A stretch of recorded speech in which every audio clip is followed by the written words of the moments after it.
क्या आपने कभी सोचा है कि गोल्ड से बनी चीजों में कभी जंग क्यों नहीं लगता है? या फिर क्या आप ये जानते हैं कि मानव शरीर का वो कौन सा अंग है जिसका आकार अंधेरा होते ही बड़ा हो जाता है? क्या आप जानते हैं कि सूरज से पृथ्वी तक पहुंचने वाली रोशनी स्पेस में क्यों नहीं दिखाई देती है? यकीनन आपने आज से पहले इतने मजेदार फैक्ट्स पहले कभी नहीं सुने होंगे, इसलिए वीडियो को आखिर तक जरूर देखें। फैक्ट नंबर 1, अगर आपको लगता है कि भारत पूरी दुनिया में हिंदू राष्ट्र के रूप में जाना जाता है तो आप बिल्कुल गलत हैं, क्योंकि हमारा देश धर्मनिरपेक्ष की श्रेणी में आता है। लेकिन आपको ये जानकर हैरानी होगी कि यौन उत्पीड़न के आरोप में फंसे परमहंस नाम के बाबा ने एक अलग हिंदू राष्ट्र बसाया है, जिसे उसने कैलाशा का नाम दिया है। ये हिंदू राष्ट्र एक आइलैंड पर है, जिसकी आधिकारिक वेबसाइट होने के साथ साथ अलग सरकार और कैबिनेट भी है। कैलाशा के संबंध में जानने के लिए इसकी वेबसाइट पर पूरी जानकारी है, जहाँ दुनिया भर से सताए और परेशान हिंदू बस सकते हैं। इतना ही नहीं, इस देश की आधिकारिक भाषा हिंदी, इंग्लिश और तमिल है, जबकि राष्ट्रीय फूल कमल और राष्ट्रीय जानवर नंदी को बताया गया है।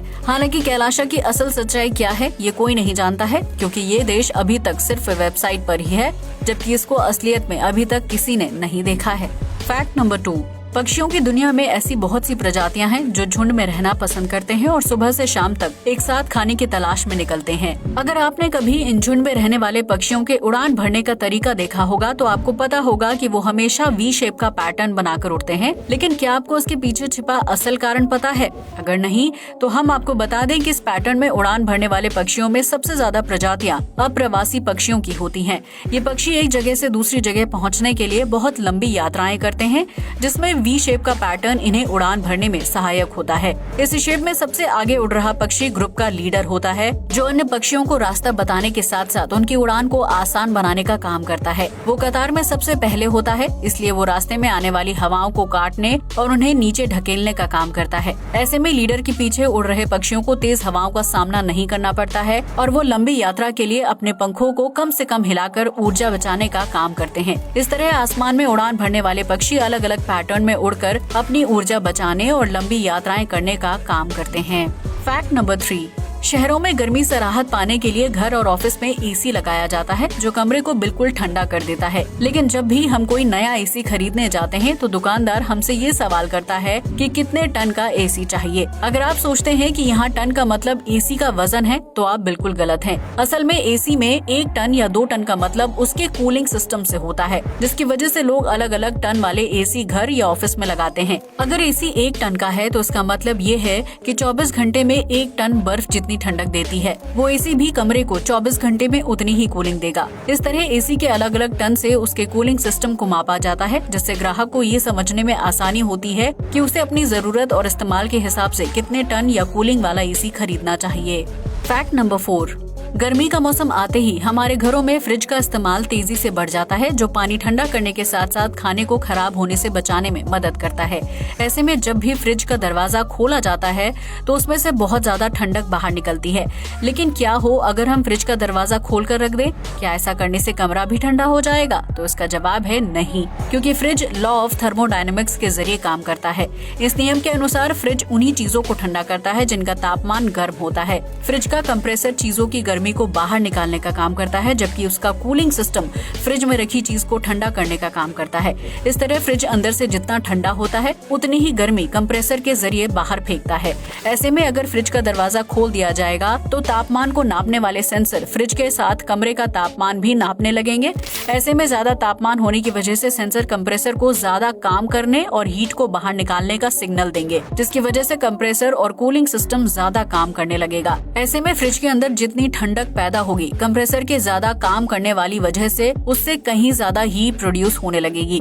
इस स्थिति में कमरे से फ्रिज की गर्मी बाहर निकलने का कोई रास्ता नहीं होगा और कमरा ठंडा होने के बजाय ज्यादा गर्म हो जाएगा, जबकि आपका फ्रिज ज्यादा काम करने की वजह से खराब हो सकता है। फैक्ट नंबर 5, जब भी बारिश का मौसम आता है वो अपने साथ ढेर सारी खुशियाँ और मिट्टी की सौंधी सी खुशबू भी लेकर आता है। लेकिन क्या आपने कभी सोचा है कि बारिश की बूंदें पड़ने के बाद मिट्टी से बहुत ही अच्छी और सौंधी खुशबू क्यों आती है? अगर नहीं तो हम आपको बता दें कि इसके पीछे साइंटिफिक कारण छिपा हुआ है। वैज्ञानिकों की माने तो जब बारिश की बूंदें मिट्टी पर पड़ती हैं तो उसमें ओजोन लेयर की खुशबू मिट्टी में मिल जाती है, जिसकी वजह से आसपास के वातावरण में ओजोन की खुशबू फैल जाती है। वहीं इसका दूसरा कारण ये है कि मिट्टी मिट्टी में नोकार्डिया नाम का एक खास तरह का बैक्टीरिया होता है जो पानी के संपर्क में आने से रिएक्ट करके खुशबू पैदा करता है। जबकि मिट्टी से खुशबू आने का तीसरा कारण है पेड़ पौधों का लगातार ऑयल सीक्रेट करने की प्रक्रिया को दोहराना। ऐसे में जब बारिश होती है तो पेड़ों से निकलने वाला तेल पानी के साथ मिलकर आसपास के वातावरण में फैल जाता है और मिट्टी उस पानी को अवशोषित कर लेती है, जिसकी वजह से उससे एक बहुत ही अच्छी और सौंधी खुशबू आने लगती है। फैक्ट नंबर 6, जब किसी व्यक्ति की मौत संदिग्ध हालातों में होती है तो पुलिस द्वारा मृतक के शरीर का पोस्टमार्टम किया जाता है ताकि मृत्यु का सही कारण पता किया जा सके। लेकिन क्या आपको पता है कि पोस्टमार्टम हमेशा दिन के समय किया जाता है, जबकि रात को डॉक्टर इस काम को करने से बचते हैं। दरअसल पोस्टमार्टम एक बहुत ही गंभीर प्रक्रिया होती है जिसमें छोटी सी भी गलती बड़ी समस्या को पैदा कर सकती है। इसलिए डॉक्टर्स दिन के उजाले में पोस्टमार्टम करना बेहतर समझते हैं, क्योंकि रात के समय ट्यूबलाइट्स और बल्ब की रोशनी में शारीरिक अंगों का सही से अध्ययन कर पाना मुश्किल होता है। ऐसे में अगर रात के समय पोस्टमार्टम किया जाएगा तो संभव है कि रोशनी की कमी की वजह से डॉक्टर्स मौत का सही कारण पता ना लगा पाएं। यही वजह है कि संदिग्ध हालातों में मरने वाले व्यक्ति का पोस्टमार्टम सूर्यास्त होने से पहले किया जाता है, जिसकी मृत्यु के सटीक कारणों का पता लगाने में पुलिस को मदद मिलती है। फैक्ट नंबर 7, यूं तो एनिमल किंगडम में ढेर सारे विचित्र और अद्भुत जीव जंतु हैं, लेकिन उनमें से कुछ जानवरों की आंखें रात के समय चमकती हुई नजर आती हैं। अगर अंधेरे में इन जानवरों की आंखों को देख लिया जाए तो किसी भी इंसान को डर के मारे दिल का दौरा पड़ सकता है। लेकिन क्या आपने कभी सोचा है कि इन जानवरों की आंखें रात के अंधेरे में क्यों और कैसे चमकती हैं? अगर नहीं तो आज जान लीजिए। दरअसल कुछ जानवरों की आंखों की पुतलियों के पीछे परत रंगीन होती है, जिसे टैप्टम ल्यूसिडम कहा जाता है। ऐसे में जब इन जानवरों की आंखों में थोड़ा सा भी प्रकाश पड़ता है तो रंगीन परत उसके साथ रिएक्शन शुरू कर देती है और उसकी वजह से जानवरों की आंखें रात के अंधेरे में चमकने लगती हैं। इन चमकदार आंखों की वजह से जानवरों को रात के अंधेरे में भी शिकार को खोजने और चीजों को देखने में आसानी होती है, जो प्रकृति द्वारा उन्हें एक भेंट है। अगर इन जानवरों के पास टैप्टम ल्यूसिडम ना हो तो चीता और बिल्ली जैसे जानवर भुखमरी के कारण मर जाएंगे। अब तो आप समझ ही गए होंगे कि बिल्ली की चमकीली आंखों के पीछे क्या राज छिपा है। फैक्ट नंबर 8, ये तो हम सभी जानते हैं कि सूरज की रोशनी को पृथ्वी तक पहुंचने में 8 मिनट का समय लगता है, लेकिन क्या आप ये जानते हैं कि स्पेस में सूरज की रोशनी दिखाई क्यों नहीं देती है?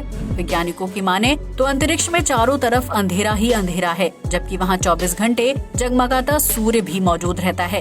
दरअसल अंतरिक्ष में किसी भी तरह का एटमॉस्फेयर यानी वातावरण नहीं है, जिसकी वजह से सूरज से पृथ्वी तक पहुँचने वाली रोशनी रास्ते में कहीं पर भी दिखाई नहीं देती है। सूरज की रोशनी जब पृथ्वी के वायुमंडल में प्रवेश करती है तभी उसको देख पाना संभव होता है। यही वजह है कि इतने विशाल और जगमगाते सूर्य के होने के बावजूद भी अंतरिक्ष में अंधेरा छाया रहता है, क्योंकि वहाँ उसकी रोशनी को देखने के लिए उपयुक्त वातावरण मौजूद नहीं है। आमतौर पर किसी भी चीज को देखने के लिए उसका रिफ्लेक्शन होना बेहद जरूरी होता है, जिसमें सूर्य की रोशनी भी शामिल है। धरती का वातावरण सूर्य की रोशनी के साथ रिफ्लेक्ट करता है, इसलिए हमें सूरज की रोशनी दिखाई देती है। वहीं अंतरिक्ष में इस रोशनी को रिफ्लेक्ट करने वाली कोई चीज नहीं है, इसलिए वहाँ अंधेरा ही छाया रहता है। फैक्ट नंबर 9, अगर आप गोल्ड से बनी चीजों को पहनने के शौकीन हैं, तो यकीनन इस सवाल का जवाब जरूर जानना चाहते होंगे। हमारे देश में प्राचीन काल से ही गोल्ड और उससे बनी चीजों का महत्व काफी ज्यादा रहा है, जिसे अमीरी की निशानी माना जाता है। लेकिन क्या आपने कभी सोचा है कि सोने से बने जेवरों में कभी जंग क्यों नहीं लगता है, जबकि वो भी एक तरह की धातु ही होते हैं। आमतौर पर किसी अन्य धातु से बनी चीजें जब पानी या हवा के संपर्क में आती हैं, तो उनके ऊपर जंग लगने लगता है। दरअसल लोहे, स्टील या चांदी ऐसी धातु है जो पानी और ऑक्सीजन के संपर्क में आने से उनके साथ रिएक्शन करने लगते हैं, जिसकी वजह से उनके ऊपर सल्फाइड, ऑक्साइड, कार्बोनेट और सल्फेट की परत जमने लगती है और इस प्रक्रिया को कोरेजन कहा जाता है। लेकिन गोल्ड एक ऐसा धातु है जो ऑक्सीजन या नमी के संपर्क में आने के बाद उनके साथ रिएक्शन नहीं करता है। गोल्ड को केमिकली रिएक्टिव धातु माना जाता है, जिसकी वजह से उसमें कभी भी जंग नहीं लगता है। जब सोना हवा और पानी के साथ रिएक्शन ही नहीं करेगा तो उसमें कोरेजन की प्रक्रिया भी नहीं होगी और न ही सोने से बने जेवरों में जंग लगेगा। अब तो आप समझ ही गए होंगे कि आखिर सालों साल तक घर की अलमारी में रखे रहने के बावजूद भी सोने में जंग क्यों नहीं लगता है। अगर आपको ये फैक्ट अच्छा लगा हो तो वीडियो को जल्दी से लाइक कर दीजिए। फैक्ट नंबर 10, क्या आपको पता है कि इंसान के शरीर में एक ऐसा भी अंग है जो रात के अंधेरे में अपने सामान्य आकार के मुकाबले बड़ा हो जाता है? यहाँ आपको कुछ भी गलत सोचने की जरूरत नहीं है, क्योंकि हम जिस अंग की बात कर रहे हैं वो आँखों की पुतलियां हैं। जी हाँ, आपने बिल्कुल सही सुना। सूरज डूबने के बाद जब अंधेरा होता है तो हमारी आंखें कम रोशनी में चीजों को देखने की कोशिश करती हैं। ऐसे में आंखों में पड़ने वाले बल्ब या ट्यूबलाइट के प्रकाश की वजह से पुतलियों का आकार बड़ा या छोटा होता है, ताकि हम रात में भी चीजों को आसानी से देख पाएं। वहीं जब इंसान सो जाता है तो उस दौरान आंखों को प्रकाश की जरूरत नहीं होती है, इसलिए उस समय पुतलियों का आकार दिन के मुकाबले ज्यादा बड़ा हो जाता है। आसान शब्दों में कहा जाए तो अगर आपकी आंखों में कम प्रकाश पड़ेगा तो पुतलियों का आकार बड़ा होगा, वहीं अगर आंखों को ज्यादा प्रकाश मिलेगा तो पुतलियां अपने सामान्य आकार में ही रहेंगी। आज के लिए बस इतना ही। वीडियो अच्छा लगा हो तो इसे लाइक और शेयर करें, साथ ही हमारे चैनल को भी सब्सक्राइब करें। जय हिंद दोस्तों।